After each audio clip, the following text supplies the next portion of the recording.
Vamos nosotros en este día a Mateo capítulo 16 y vamos a leer el capítulo 16 del versículo 13 al versículo 19 o al 20. Nos interesa el 19 puntualizarlo para nuestro tema de hoy. Mateo 16, 13 al 20. Dice: viniendo Jesús a la región de Cesarea de Filipo, preguntó a sus discípulos diciendo: ¿quién dicen los hombres que es el Hijo del Hombre? Ellos dijeron: unos Juan el Bautista, otros Elías y otros Jeremías o alguno de los profetas. Él les dijo: ¿y vosotros quién decís que soy yo?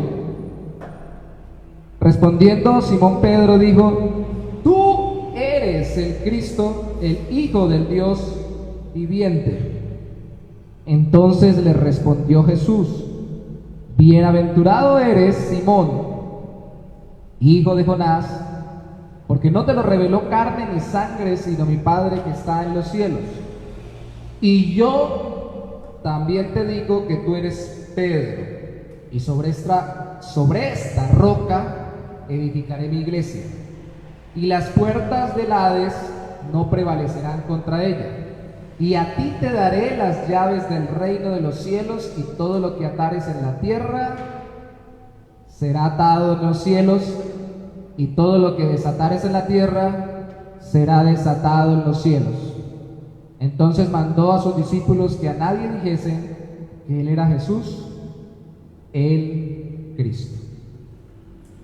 La semana pasada tocamos el tema de las comparaciones para explicar el reino de los cielos, y al final concluíamos que tenemos que utilizar las comparaciones que Cristo usa, las comparaciones bíblicas, preferentemente las que estuvieron en su boca, registradas en los evangelios, para explicar en qué consiste el reino de los cielos en la tierra, el cristianismo. Y cuando terminaba, comentaba con Michael al final de la enseñanza que tenía pendiente dar una ilustración que quisiera utilizar ahora para poder entrar en el tema de hoy. Cuando hablábamos de las comparaciones, decíamos que sirven de ilustraciones o traen luz como las ventanas cuando se abren para que pueda verse lo que hay dentro de una habitación. Y lo interesante no es que nos entretengamos con la ventana, sino que podamos, a través de esa luz que entra en la ventana, o de ese ejemplo, o de esa comparación que usemos, ver lo que hay en el interior de ese cuarto, o de esa verdad, o de ese principio bíblico del reino de los cielos, en Cristo. Y recordaba yo, y esta es la ilustración, que escuché a un pastor tener un amigo. El pastor es estadounidense, pero habla en español, fue misionero en el Perú, y decía que tuvo un amigo, o tiene un amigo, que al predicar de su boca en el español, siendo estadounidense, pues encontraba muy difícil cuando todavía no tenía soltura en el idioma español. Y al no tener la capacidad de hablar fluidamente el español, entonces él dijo muchas cosas y al final no se daba a entender.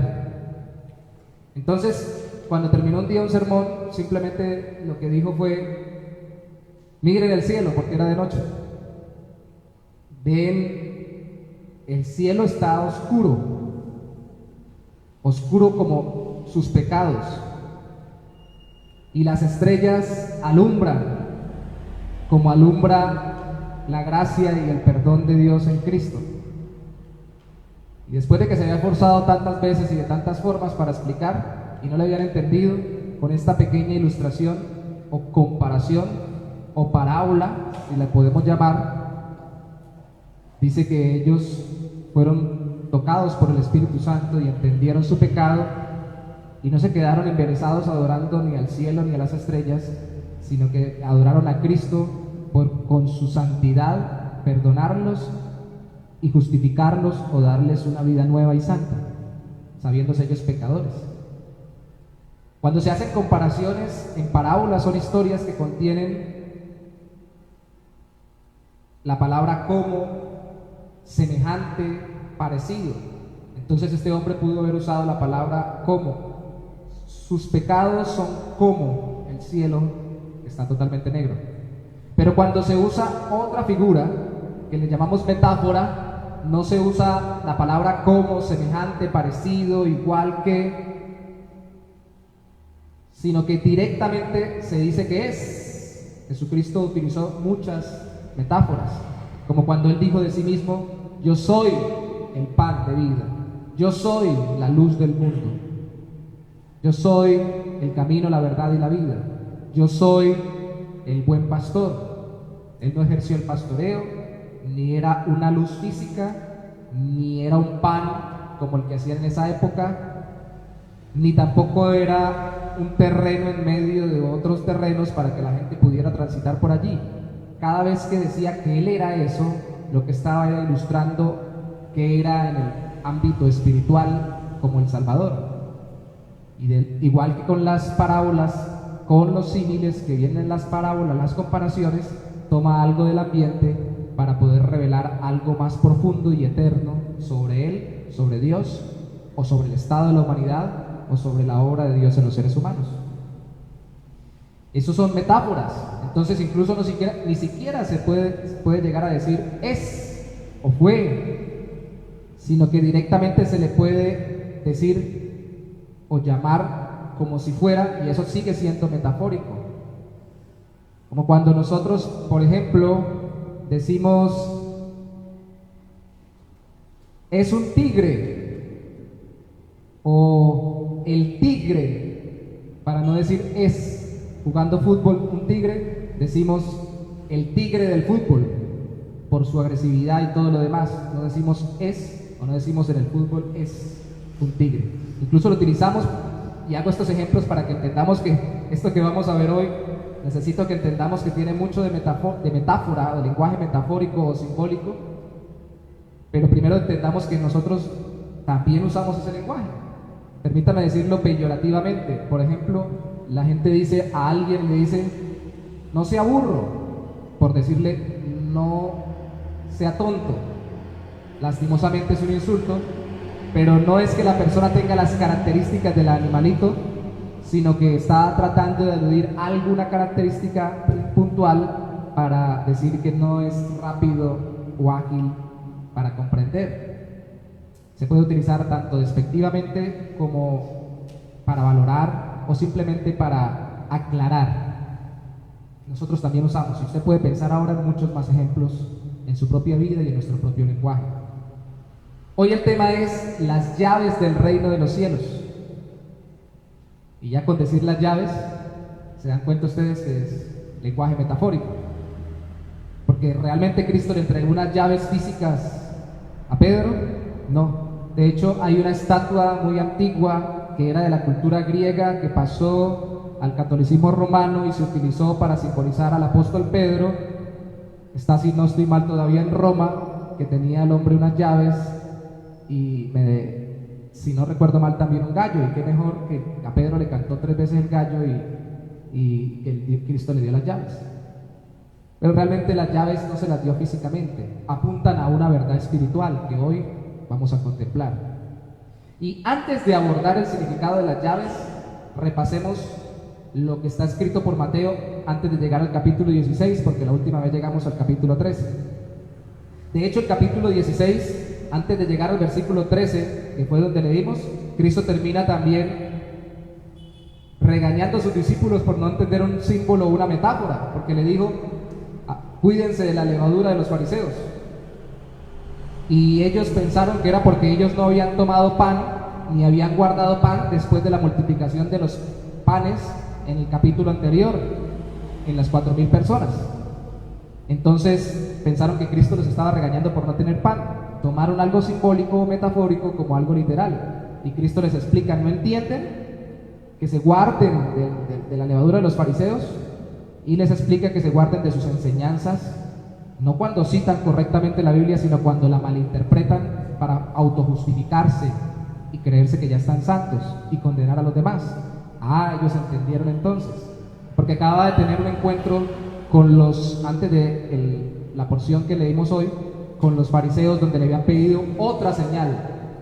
Cristo había multiplicado panes y peces a 5.000 personas, o más bien 5.000 hombres, sin contar mujeres y niños, en el capítulo 14, y en el 15 multiplica a 4.000, sin contar mujeres y niños.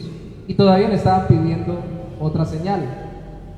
Ahora, su fama se había extendido tanto que Herodes estaba asustado pensando que era Juan que había resucitado, porque Herodes, el Herodes de ese momento, había sido impelido o acusado por Juan el Bautista porque tenía a la mujer de su hermano. Entonces, al final, por medio de toda una trama que elaboró esta señora con su hija, apelando a la malignidad del corazón de este hombre, terminó matando a Juan el Bautista, y llegó a ser tal la fama de Cristo que a Herodes, que era el rey puesto sobre los judíos por el imperio romano, como un títere del imperio, llegó que Cristo era el que estaba haciendo todas estas cosas, y pensó que era que había resucitado Juan el Bautista, y le dio miedo. La fama de Cristo llegó a las multitudes. De hecho, el capítulo 14 nos termina mostrando a Cristo en lugares más distantes. Dice que sanó a muchos, no solamente junto al mar de Galilea, sino también nos muestra cómo lo sanó en otras regiones más lejanas. Y nos muestra no solamente yendo a los creyentes del judaísmo. El capítulo 14 termina en Genezaret, y el capítulo 15 nos muestra yendo a la mujer cananea, no una mujer judía. Entonces se está extendiendo la fama de Cristo a diferentes partes. Otros evangelios lo muestran más detalladamente, que Él se extiende más en los sectores geográficos en este momento, o en esa etapa de su vida. Cristo cuestiona las tradiciones judías en el capítulo 15 y cuestiona la fe de los gentiles, porque no solamente vino una mujer cananea, sino que también Él la cuestionó para ver si creía, porque supuestamente, y de hecho así era, de acuerdo a la Biblia, Él tenía que primero venir los judíos. Y al confrontarla, ella muestra que confiaba en Él, así no fuera judía, y mostrando que la salvación era para más allá de los judíos. Y confronta a los judíos porque lo molestan por las costumbres que ellos tenían, distorsionando las escrituras y dándole, por ejemplo, al proceso de lavado de manos, que hoy está tan de moda en nuestra cultura, dándole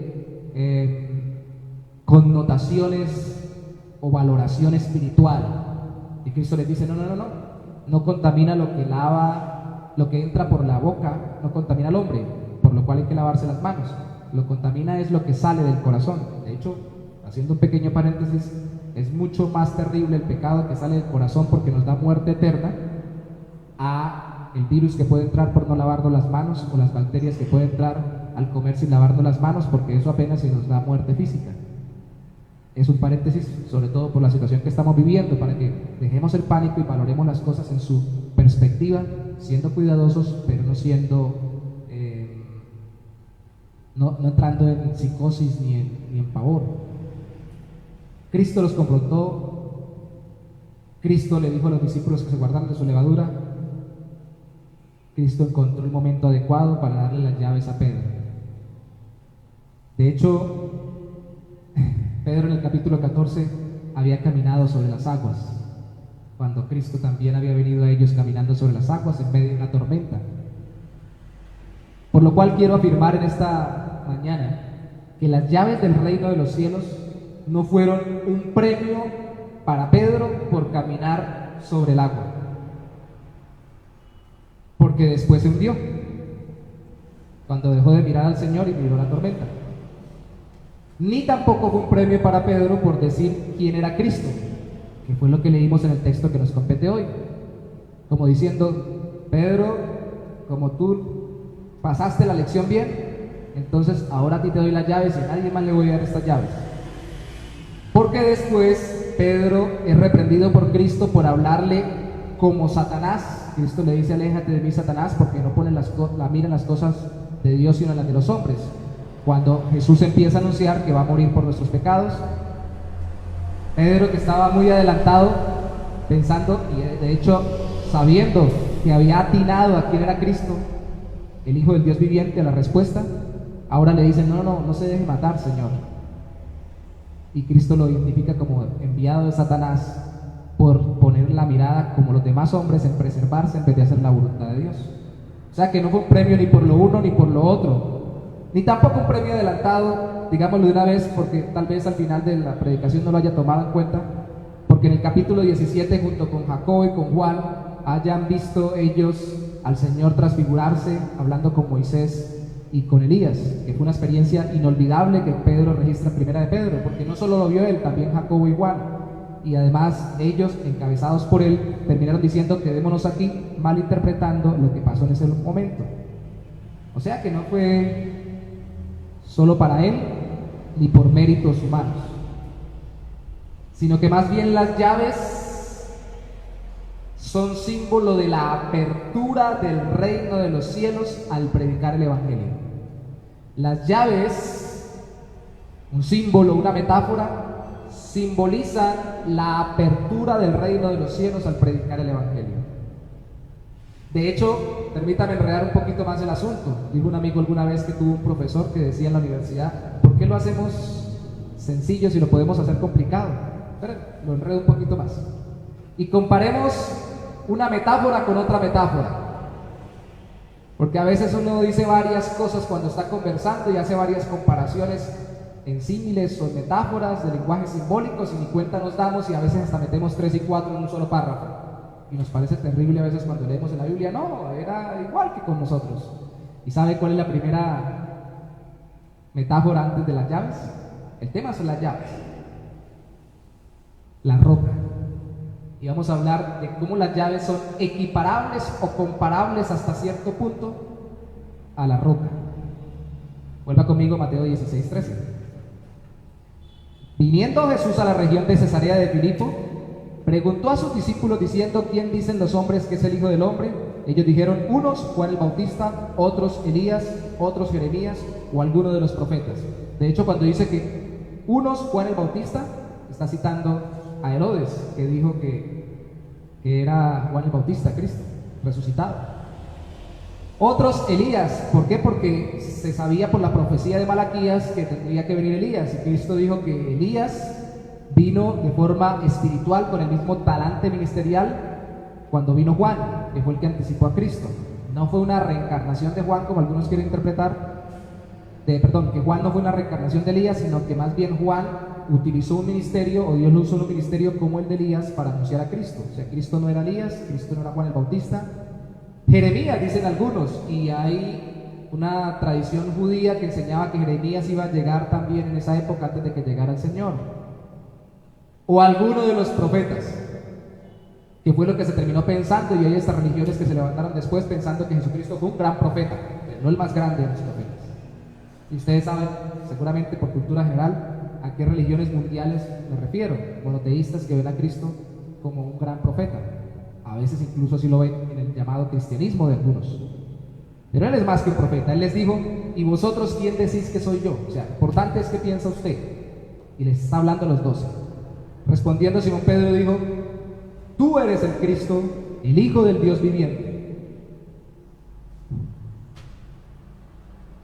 Sencillo, ¿no? El resumen de nuestra fe es muy sencilla. Hay credos más largos que se armaron históricamente, pero algunos han dicho que Jesucristo es el Señor. Es la frase fundamental de nuestro credo. Pero como ya la palabra Señor ha perdido también mucho sentido para muchos, aquí esta expresión es mucho más significativa. Eres el Cristo, el Hijo del Dios viviente. La roca de la vida de Pedro al confesar quién es Cristo. Algunos han dicho: la roca fue la verdad de que Cristo es el Hijo del Dios viviente. Otros han dicho: la roca fue Pedro, porque Cristo le dijo: tú eres Pedro, y sobre esta piedra edificaré mi iglesia. Porque mira el versículo 17. Entonces le respondió Jesús: bienaventurado eres Simón, hijo de Jonás, porque no te lo reveló ni carne ni sangre, sino mi Padre que está en los cielos. Y yo también te digo que tú eres Pedro, y sobre esta roca edificaré mi iglesia, y las puertas del Hades no prevalecerán en contra de ella. Y algo otros han dicho que ni lo uno ni lo otro, sino más bien la confesión de Pedro. O sea, sí la verdad de que Cristo es el Salvador, pero confesada por Pedro. Y no solamente Pedro, porque ya enumeramos varias de las debilidades del mismo, y no tenemos por ningún lado en la Biblia un sustento histórico cercano a la iglesia primitiva o dentro de la iglesia primitiva que nos diga que Pedro estuvo por encima de los demás en dignidad. Estaba siempre por encima de los demás en impetuosidad, tanto para el bien como para el mal. Es decir, para hacer o decir cosas correctas como para hacer o decir cosas incorrectas. Y les acabo de listar varias al principio de nuestra enseñanza. Que fuera líder por naturaleza, con su temperamento, y que al mismo tiempo Dios, por la capacitación que le da, no solamente él, sino junto con Jacobo y Juan, los utilizara como líderes de entre los 12, no significa que Pedro tuviera un escalafón mayor, ni tampoco que Pedro fuera a ser constituido después de Jesús como por encima de todos los demás discípulos y por encima de todos los demás creyentes hasta el día de hoy, ni por encima de las demás iglesias en todo lugar. De hecho, cuando se celebra el concilio en Jerusalén, en Hechos capítulo 15, el que lo convoca y lo dirige es el pastor de Jerusalén, Santiago, no Pedro. Y cuando Pablo escribe a los romanos, no saluda a Pedro, porque ni en Jerusalén ni en Roma Pedro estuvo gobernando por encima de los demás. Pedro era apóstol junto con los demás, pero lo que aquí quería resaltar el Señor con esta metáfora de la piedra, de la roca, es que Pedro confesó lo que es el fundamento de la iglesia. Pedro respondió la pregunta por todos los discípulos, déjeme decirle, porque en el versículo 15 y 16 Cristo no le pregunta a Pedro: Pedro, tú que lo sabes y tienes la respuesta, dime quién soy yo. Le pregunta a todos: ustedes, versículo 15, vosotros, ¿quién decís que soy yo? O sea que cuando Pedro responde por las características naturales y por las capacidades que le dio en ese momento el Señor sobrenaturales de revelación, está siendo vocero de lo que todos entendían, pero que tal vez no podían o no querían expresar en ese momento. O sea que no solamente Pedro, de acuerdo al contexto, entiende que Jesús es el Cristo, el Hijo del Dios viviente, sino todos los discípulos. Pedro y otros ya habían dicho algo así.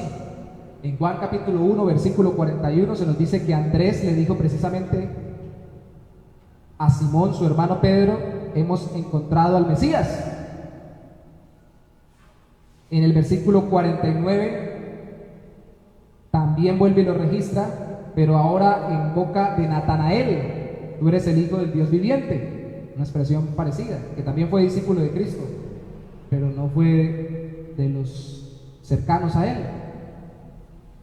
En el capítulo 6, versículo 69 de Juan, también, incluso la Biblia Reina Valera traduce exactamente como acá: tú eres el Cristo, el Hijo del Dios viviente, dice el mismo Pedro.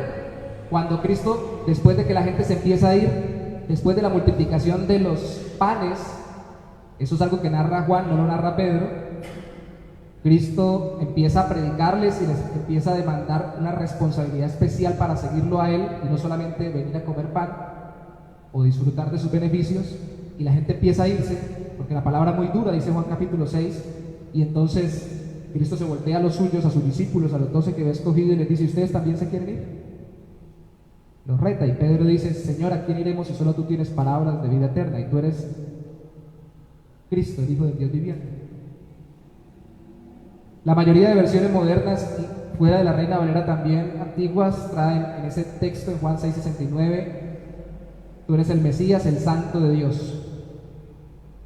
Y dicen, porque están los manuscritos sinaítico y vaticano, que eso es un enredo explicarlo ahorita, pero que realmente dice que puede ser más bien una modificación para parecerse a Juan capítulo 1, versículo 49, o a Mateo capítulo 16, versículo 16 que leímos hoy, o a Juan capítulo 11, versículo 27, porque la hermana de Lázaro, cuando Cristo va a resucitar a Lázaro, también le dice: tú eres el Hijo del Dios viviente, en Juan capítulo 11, versículo 27. Yo entiendo todas las alusiones, pero yo prefiero tener el texto histórico y creer que ahí dice lo mismo. Y aun sin embargo, que no fuera lo mismo, definitivamente vemos que esta expresión ya era algo que venía rondando en sus cabezas o en sus mentes, solo que en este momento está definido por la obra sobrenatural del Espíritu Santo. y está consolidado en su corazón. Ya no es una simple sospecha, como cuando uno le decía al otro, mire, ¿será que este es el Salvador? Sino que ahora es una confirmación en el corazón por la obra del Espíritu Santo de Pedro y de los discípulos. Entonces Pedro es piedra viva sobre la piedra viva de Cristo, porque en 1 de Pedro capítulo 2 versos 4 y 5, Pedro mismo, que es el que aquí se le llama Petros en griego, dice que Cristo es la roca viva, y en el versículo 5 del capítulo 2 de 1 de Pedro dice que todos los creyentes somos piedras vivas. Entonces la metáfora o el simbolismo es, todos los creyentes somos construidos juntos en el caminar con Dios sobre la piedra principal que es Cristo, porque más adelante en 1 de Pedro capítulo 2 le llama a Cristo ya la piedra principal, pero él le llama a Cristo con el mismo término de piedra viva como le llama a los creyentes piedras vivas. O sea que vemos que Pedro no está por encima de la que somos los demás creyentes tampoco. Él es también una piedra viva, es decir, es un simbolismo de que nosotros estamos incrustados en el pueblo de Dios, que somos como una construcción que está fundamentada sobre la obra de Cristo, sobre quien Cristo es. Y así nos unidos y caminando, confesando eso, somos el pueblo de Dios. De hecho cantamos, somos el pueblo de Dios, y Pedro también lo dice, somos un pueblo especial. Hoy no, lo hemos cantado varias veces, en otras ocasiones. Somos el pueblo de Dios, que también está en 1 de Pedro. O sea, eso apunta a eso, y está en esa misma carta de 1 de Pedro. Pedro sería piedra, pero no de tropiezo, sino piedra viva, como él mismo dice en su carta, sobre la piedra viva y principal que es Cristo, pero por confesar a Cristo, quien es la piedra principal. Entonces la confesión de que Cristo es el Hijo del Dios viviente es lo que lo constituye a él como Pedro. O sea, algunos pelean, discuten, pero en el griego Petro y Petra no es lo mismo, pero algunos dicen, pero cuando ellos hablaban en arameo, y la palabra para piedra y Pedro son la misma que habló Jesús en el idioma que ellos hablaban. Entonces sí, pero cuando se pasa al texto bíblico inspirado por el Espíritu Santo hace la diferencia, y podría no haberla hecho como no la hizo en 1 de Pedro capítulo 2. Lo que entiendo es que para mí sí, especialmente Pedro tuvo una función, pero esa función especial fue por cumplir lo que todos los creyentes debemos cumplir: confesar que Cristo es el Hijo del Dios viviente. Esto significa que Cristo es no solamente hombre, Cristo es ungido, Mesías, especialmente apartado para algo. Antes ungían con aceite a los reyes, a los sacerdotes, a los profetas. Cristo es perfecto rey, perfecto sacerdote, perfecto profeta, porque es el perfecto ser humano, el Hijo de Dios hecho hombre. Y entonces Él es el Hijo del Dios viviente. Quiere decir que es tanto un hombre perfecto, sin pecado y sin mancha, como Dios hecho hombre. Totalmente hombre, totalmente Dios. Esto es la base de nuestra fe. Si negamos algo de esto, no estamos en el cristianismo. Por eso es muy importante. La roca también obviamente termina siendo Cristo al revelarse por cimentar su iglesia, la roca principal, ya lo dijimos. Dice en el versículo 18, y yo también te digo, si tú me dijiste que yo soy la roca, que yo soy el Hijo del Dios viviente, yo te digo que tú eres Pedro, porque estás confesando que yo soy la roca. Y dice, edificaré mi iglesia, es decir, yo voy a levantar y a sostener a mi pueblo, que son como la construcción que está sobre mi vida y sobre mi obra, como el Hijo del Dios viviente. Edificaré mi iglesia, y las puertas del Hades no prevalecerán contra ella. Ahora hay otra metáfora. Empezamos con la de las llaves, dijimos que se puede comparar a la piedra. Ya voy a decir en qué punto estoy explicando primero la de la roca. Pero antes de pasar a la de la roca, creo que para mí es la clave de la interpretación de las metáforas de ambas, piedra y llaves. Y créanme que cuando lleguemos a llaves ya vamos a tener prácticamente resuelto la metáfora, que es muy sencilla. Él dice, edificaré mi iglesia y las puertas del Hades no prevalecerán en contra de ella. ¿Sabe que con piedra no solamente se construían casas o edificios? También se construían ciudades. Si se construye una pequeña casa, un gran edificio, en ese tiempo no eran tan grandes lógicamente como ahora, se puede construir una ciudad. De hecho construían grandes ciudades con grandes murallas, y dentro de las ciudades con grandes murallas construidas con piedra existía una parte especial en el muro que los protegía, que era la puerta.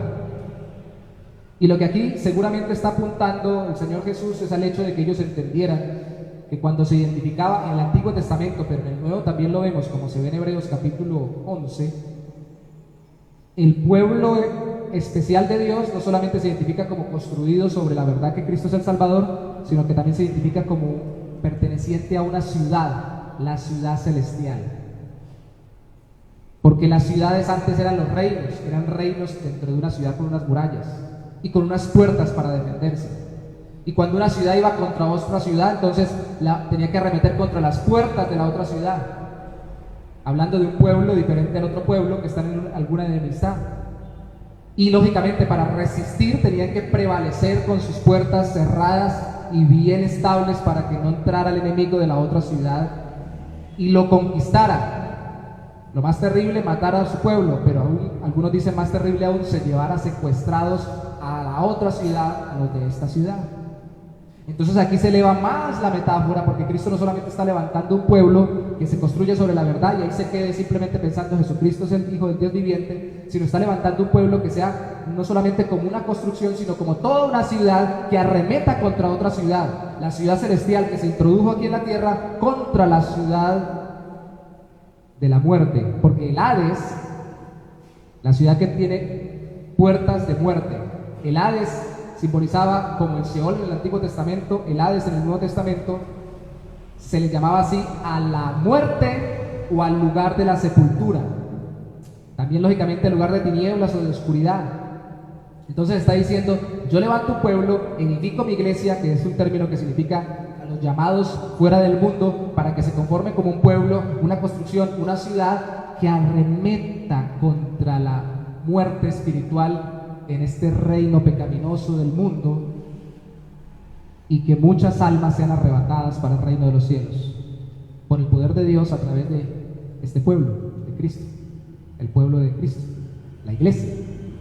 Iglesia que es un término utilizado allí de forma más general para todos los creyentes y seguramente para todas las congregaciones locales. Luego en el capítulo 18 es utilizado de forma más local para el funcionamiento de una iglesia local y siempre se utiliza en plural, o más bien no siempre, la mayoría de las veces en las cartas, para hablar entonces que los que se congregan en iglesias locales se fundamentan en la verdad de Cristo, sostienen o son columna y baluarte de la verdad, como dice Pablo a Timoteo, para poder predicar que Cristo es el Hijo del Dios viviente y con esa verdad ir a derribar, azotar las puertas de las tinieblas, de la muerte espiritual y de la maldad o del mismo Satanás que tiene atado a la gente en su propio pecado, predicándoles el Evangelio, confesando que Cristo es el Salvador, como lo hizo Pedro. Y entonces la gente, cuando escucha por obra del Espíritu Santo y se convierte, son arrebatados del reino de la muerte o de la maldad o de las tinieblas. Se dan cuenta que la palabra ahí no es las puertas del Hades, las puertas de la iglesia prevalecerán en contra del ataque del Hades, sino dice que las puertas del Hades no prevalecerán contra la iglesia. Este mismo término es utilizado en Lucas también para hablar a los creyentes para que permanezcan firmes. Prevalecer es estar firme a pesar del ataque o de lo fuerte que se venga por delante. Y las puertas tenían que quedarse firmes para que no se conquistaran. Lo que está mostrando es que la iglesia no está en una posición, siempre lo he visto, defensiva, sino ofensiva. No se queda pensando, Cristo es el Hijo del Dios viviente, sino que va a proclamarlo para que muchos salgan de la muerte espiritual por la obra gloriosa y poderosa y soberana del Espíritu Santo cuando predicamos el Evangelio. Fíjese lo que vamos de una piedra, una construcción, una ciudad, unas puertas, y lo que viene después de eso, después de que decimos puerta, para que usted vaya haciendo un encaje que para mí sí existe lógico entre el 18 y el 19 es, y a ti te daré las llaves. Y dice Jesús a Pedro. De hecho, en el Apocalipsis, el Señor dice que Él tiene la llave de David, hablando de que la llave simbolizaba la autoridad para hacer algo. Cuando a alguien se le da la llave es para que abra, pero no es el dueño, pero es para que haga algo. Y Cristo, en el caso de Él, sí era el dueño porque tenía la llave o la autorización histórica por la descendencia de David, pero era mayor que David y Él mismo lo explicó. Ahora, aquí Pedro no es mayor que Jesús. Y en el mismo Apocalipsis se habla de las llaves de la muerte y del Hades, que las tiene Cristo. Es decir, que Cristo delega autoridad. Yo soy el dueño de una casa y le entrego las llaves a alguien y le digo vaya y abra, y me saca tal cosa y hace tal labor y sale. Le doy la autoridad para que haga algo en ese lugar. Y si las llaves del reino de los cielos abren la puerta para que cuando sean arremetidas las puertas del Hades, de la muerte espiritual de los que están en el mundo, entren a la ciudad eterna, al reino de los cielos, al cristianismo, a la fe en Cristo, el Hijo del Dios viviente.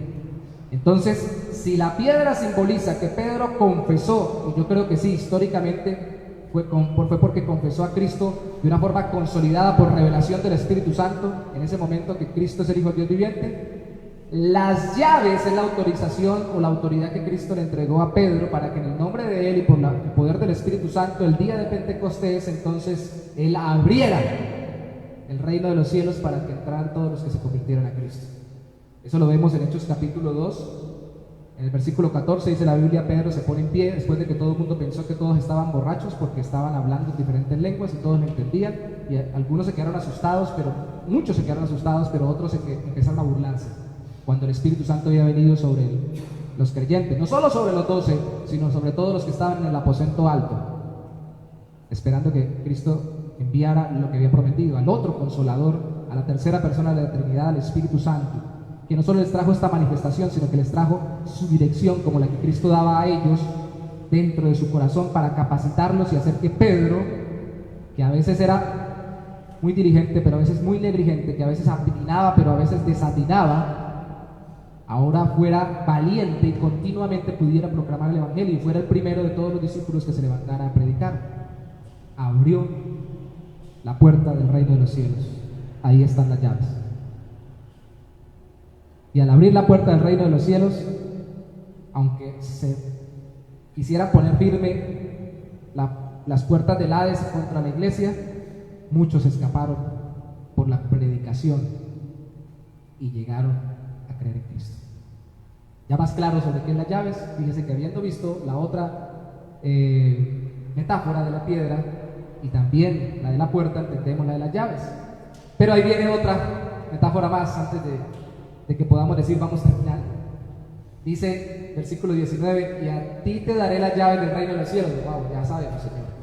Allá Pedro confesó, aquí Pedro predicó y entraron al reino de los cielos. Pero también dice: y todo lo que atares en la tierra. Wow, ahora entonces comparamos las llaves con la piedra y con la puerta, ahora comparémoslas con amarrar y desamarrar. Atares en la tierra será atado en los cielos, y todo lo que desatares en la tierra será desatado en los cielos. La mayoría de versiones bíblicas traduce así, como si lo que hacemos acá resulta allá.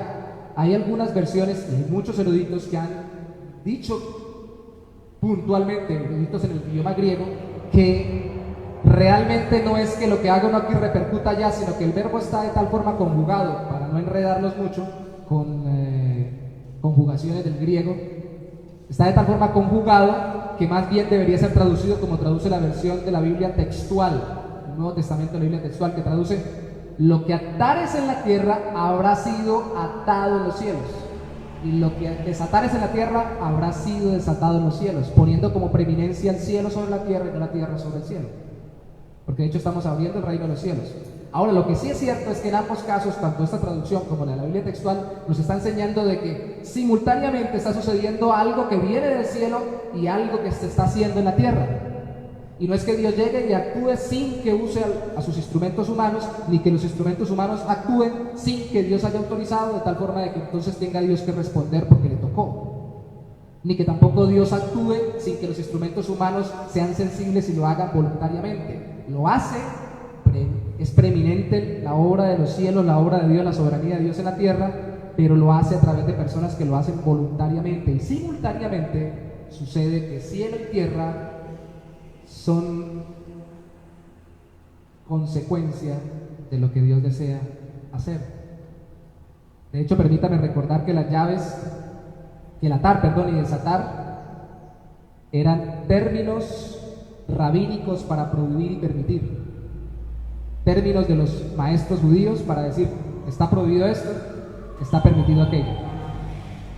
Atar y desatar. De tal forma que las llaves de Pedro, y esto lo podemos aplicar al perdón evangélico, en Mateo capítulo 18, lo veremos la siguiente semana, el versículo 18, ya no solamente se le dice a Pedro, sino a los demás discípulos y por ende a todos los creyentes, para que lo hagan cuando hacen un proceso de restauración a una persona a la la iglesia, perdonándola y restaurándola en una vida de santidad luego que se hubiera desviado de la fe.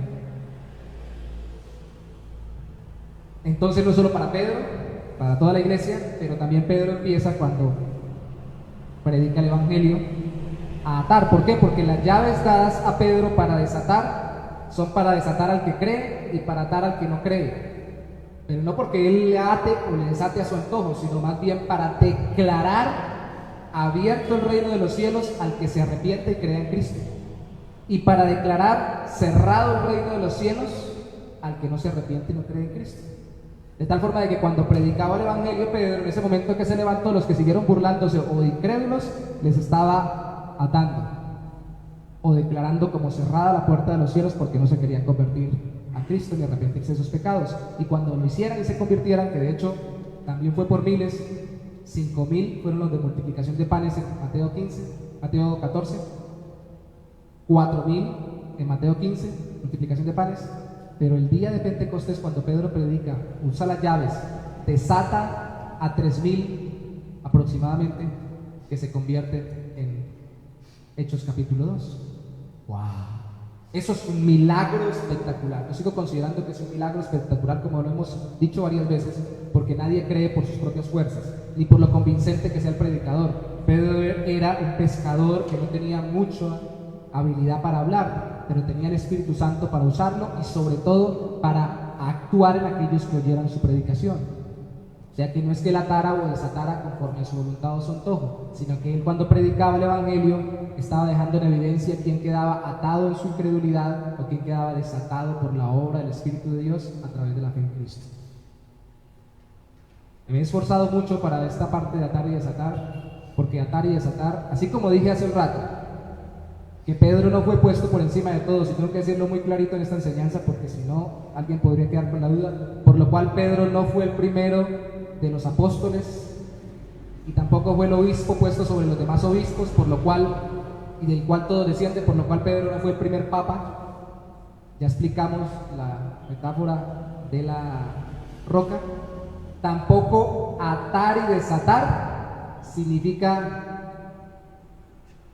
bloquear a los demonios o liberar a las personas de los demonios.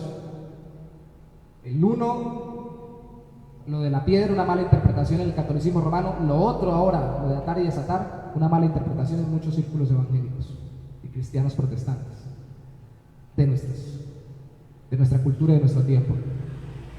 Se podrían citar más bien cuando Cristo dijo que se atare al hombre fuerte, pero eso estaba hablando Cristo sobre Satanás y su obra en su generación. Podríamos ver el texto para darnos cuenta de ello, pero Cristo estaba hablando sobre lo que él estaba haciendo en su ministerio terrenal en contra de Satanás. Pero aquí, ni tampoco Mateo 18, lo veremos la semana entrante, habla sobre echar fuera demonios. Ato al demonio tal y desato a la persona del demonio. No, eso no es lo que está diciendo aquí. Y créame, lo quiero decir lo más concreto posible,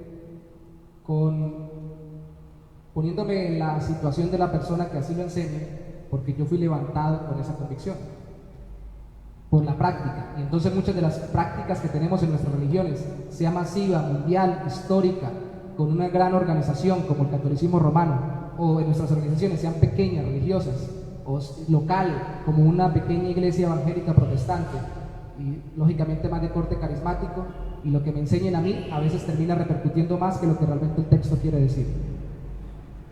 Para poder entender la metáfora, los símbolos en un texto, igual que cuando alguien habla, tengo que saber el contexto de la historia, lo hemos tocado, el contexto de la cultura, las costumbres que tenían, por qué usan esa palabra, y el contexto gramatical de cómo se está conectando con el resto del texto, y no meterle todo lo que yo tengo en la costumbre dentro de mi iglesia, denominación o religión.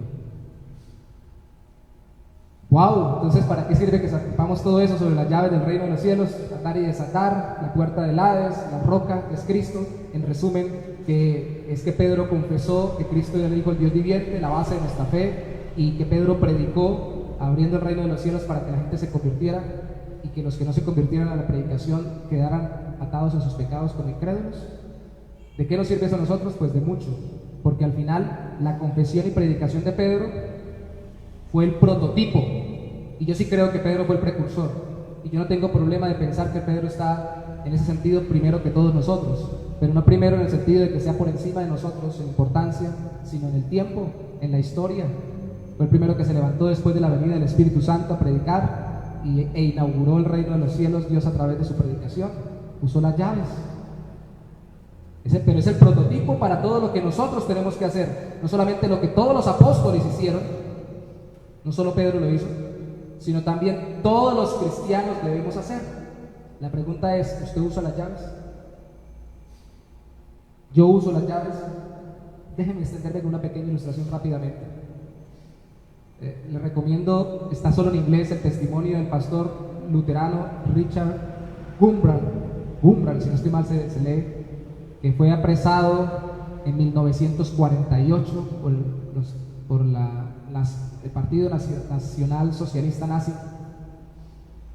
En su época, por no hacer caso de una supuesta unión de las diferentes religiones, en la película se muestra cómo él se levanta en medio de una reunión de diferentes religiones, donde estaban prácticamente confesando todas las religiones mundiales en un sitio, confesando no a Cristo como Salvador, que es lo ideal para la unificación verdadera de los seres humanos, sino ni siquiera poniéndose de acuerdo en temas de ellos religiosos, que eso tampoco es lo correcto, renunciando a la verdad de quién es Cristo, sino que se estaban poniendo de acuerdo era con respecto a la confesión política de este movimiento filosófico y político de la época, para no pelearse entre las religiones.